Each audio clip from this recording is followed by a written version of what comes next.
Assalamualaikum warahmatullahi wabarakatuh. Ketemu dengan saya Devi Juliani, guru bidang studi sejarah di SMA Islam An-Nizam Medan. Hai, apa kabarnya nih? Semoga sehat selalu dan masih tetap semangat ya belajar dari rumahnya. Kita ketemu dalam mata pelajaran sejarah, pastinya kita akan membahas materi-materi sejarah yang menyenangkan.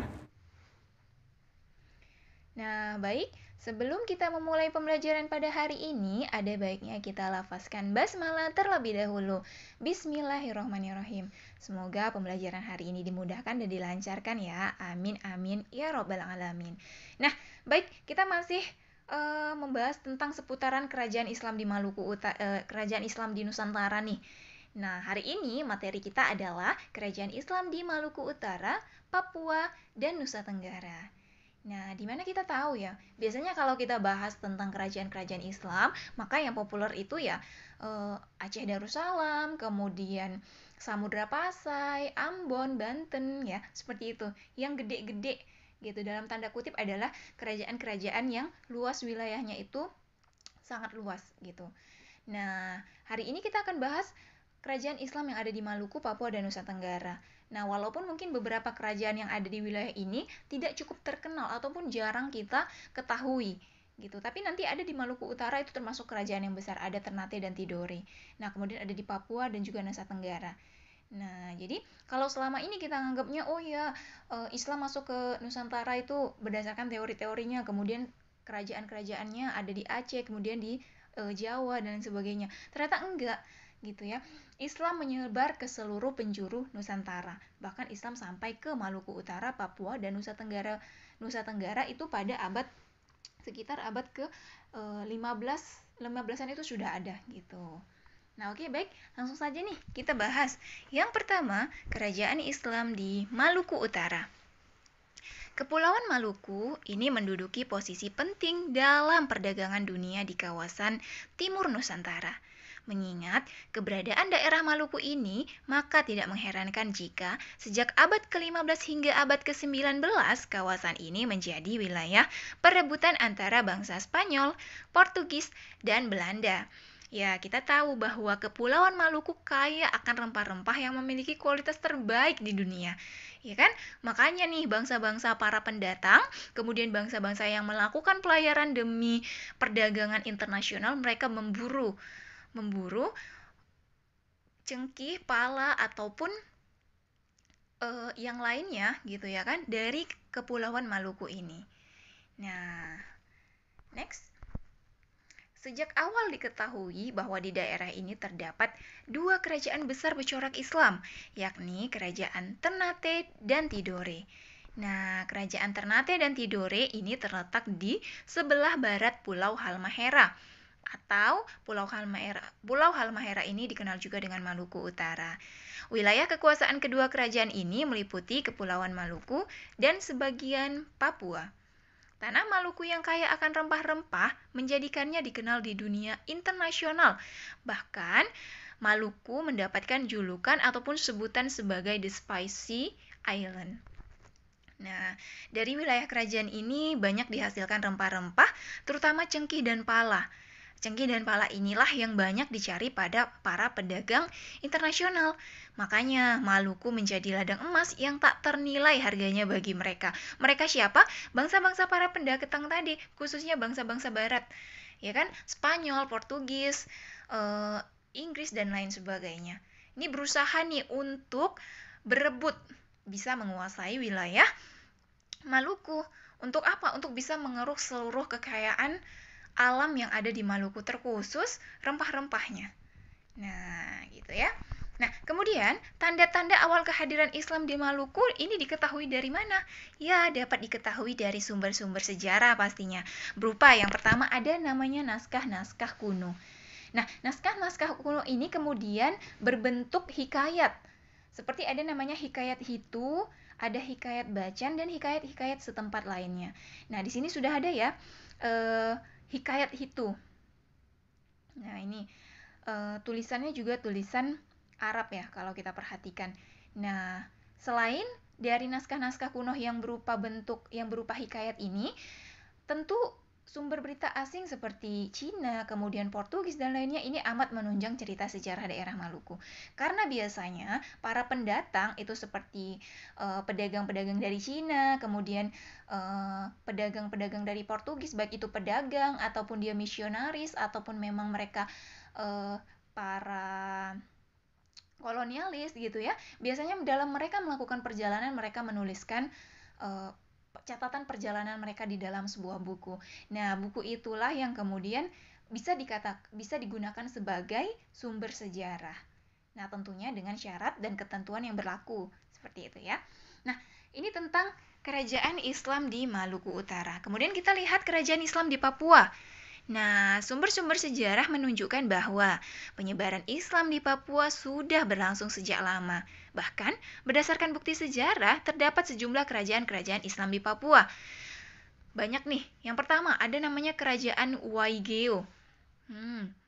Kemudian yang kedua, Kerajaan Misol. Yang ketiga, Kerajaan Salawati. Keempat, Kerajaan Sailolof.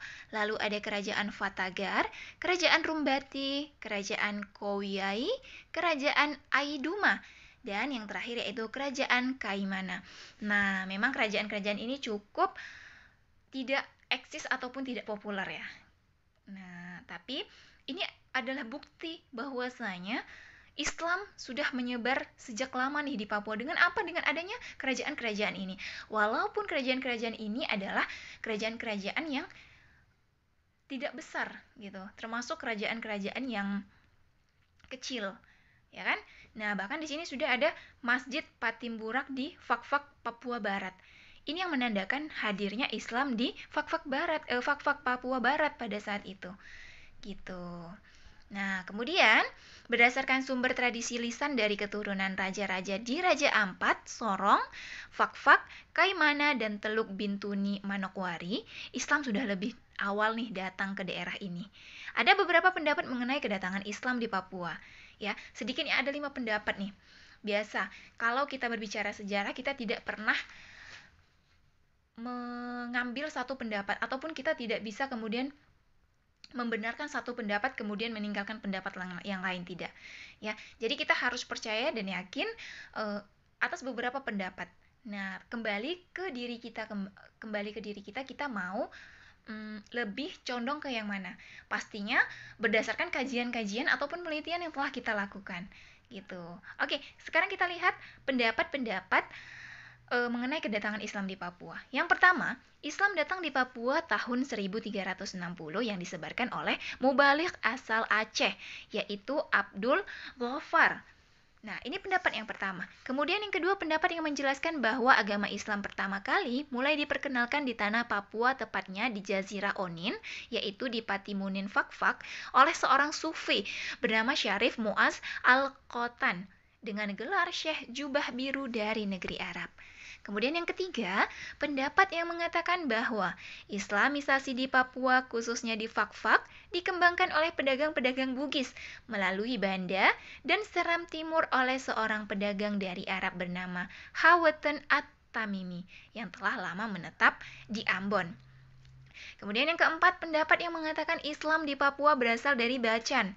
Jadi, pada masa pemerintahan Sultan Muhammad Al-Bakir, Kesultanan Bacan mencanangkan syiar Islam ke seluruh penjuru negeri, seperti Sulawesi, Filipina, Kalimantan, Nusa Tenggara, Jawa, dan Papua. Kemudian yang kelima, pendapat yang mengatakan bahwa Islam di Papua berasal dari Maluku Utara atau Ternate Tidore tadi. Ya, kerajaan Ternate dan Tidore. Nah, kelima pendapat ini sama-sama kuat. Dikuatkan oleh apa? Dikuatkan dengan sumber-sumber sejarah yang ditemukan oleh para sejarawan maupun para peneliti. Kalau kita tanya yang mana yang benar, semua benar. Karena berdasarkan dari sumber-sumber sejarah dan penelitian yang sudah dilakukan. Dapat dibuktikan kebenarannya? Ya, dapat dibuktikan kebenarannya. Tetapi, berdasarkan 5 pendapat ini kita bisa menyimpulkan kira-kira lebih condong kemana ya, gitu. Bukan lebih mengedepankan benar salah, tetapi lebih banyak condong ke arah mana, memungkinkannya ke arah mana. Berdasarkan apa? Berdasarkan analisis dan juga penelitian pastinya ya. Nah, Jadi, berdasarkan penjelasan di atas nih, atas kelima pendapat tadi, dapat disimpulkan bahwa proses islamisasi tanah Papua, terutama di daerah pesisir barat pada pertengahan abad ke-15, ini dipengaruhi oleh kerajaan-kerajaan Islam di Maluku, yaitu Bacan, Ternate, dan Tidore. Nah, kenapa kemudian bisa disimpulkan menjadi kerajaan-kerajaan Islam di Maluku, ya, dipengaruhi oleh kerajaan-kerajaan Islam di Maluku, karena hal ini didukung oleh faktor letaknya yang strategis, yang merupakan jalur perdagangan rempah-rempah di dunia. Jadi ada beberapa pertimbangan ya, kita lihat tempatnya, lebih dekat kemana gitu ya kan. Nah, berarti kemungkinan besar nih di situ. Walaupun penelitian tentang islamisasi di Papua sampai saat ini belum begitu banyak. Nah, jadi mungkin nanti kamu ataupun kalian bisa nih melakukan penelitian sendiri. Dengan apa? Dengan membaca berbagai bacaan yang ada di perpustakaan sekolah, kemudian melacak sumber informasi di internet maupun website, ataupun di sumber-sumber sejarah lainnya. Atau nih, kalau kalian memang pecinta sejarah gitu ya kan, selalu penasaran dengan satu peristiwa sejarah, maka bisa nih kalian melakukan penelitian langsung ke wilayah ini. Nah, itu lebih keren, ya kan? Nah, oke, baik. Ini dia kerajaan-kerajaan Islam di Papua. Kemudian kita lihat kerajaan-kerajaan Islam di Nusa Tenggara. Nah, kehadiran Islam ke daerah Nusa Tenggara antara lain ke Lombok, ini diperkirakan terjadi sejak abad ke-16, yang diperkenalkan oleh Sunan Perapen, yaitu putra dari Sunan Giri. Nah, kemudian Islam masuk ke Sumbawa, ini kemungkinan datang lewat Sulawesi, melalui dakwah para mubalik dari Makassar antara tahun 1540 sampai dengan 1550. Kemudian berkembang pula kerajaan Islam, salah satunya adalah kerajaan Selaparang. Ya, kerajaan Selaparang ini berada di Lombok. Nah, jadi kalau kita lihat ya bagaimana kemudian proses islamisasi ataupun proses masuknya Islam ke satu wilayah, ya, itu tidak terlepas dari peranan para mubalik, ya kan, para yang memang mereka bertujuan untuk menyebarkan Islam ke seluruh penjuru Nusantara. Bukan hanya penjuru Nusantara, tapi ke seluruh penjuru dunia. Ya. Nah, oke, baik, ini materi singkat kita pada hari ini ya. Kita sudah bahas berarti 3 wilayah nih. Kerajaan Islam di Maluku Utara, kemudian yang kedua Papua, yang ketiga tadi terakhir di Nusa Tenggara. Nah, baik, semoga materi hari ini bermanfaat dan semoga kalian mudah memahaminya. Kita akhiri pembelajaran pada hari ini dengan melafazkan hamdalah. Alhamdulillahirabbil alamin. Sampai ketemu di video pembelajaran selanjutnya. Wassalamualaikum warahmatullahi wabarakatuh. Demikian pembelajaran kita kali ini. Sampai ketemu di video-video pembelajaran selanjutnya ya. Jangan lupa like, komen, dan share video ini. SMA Islam Aniza Medan, unggul, cerdas, Islami. Wassalamualaikum.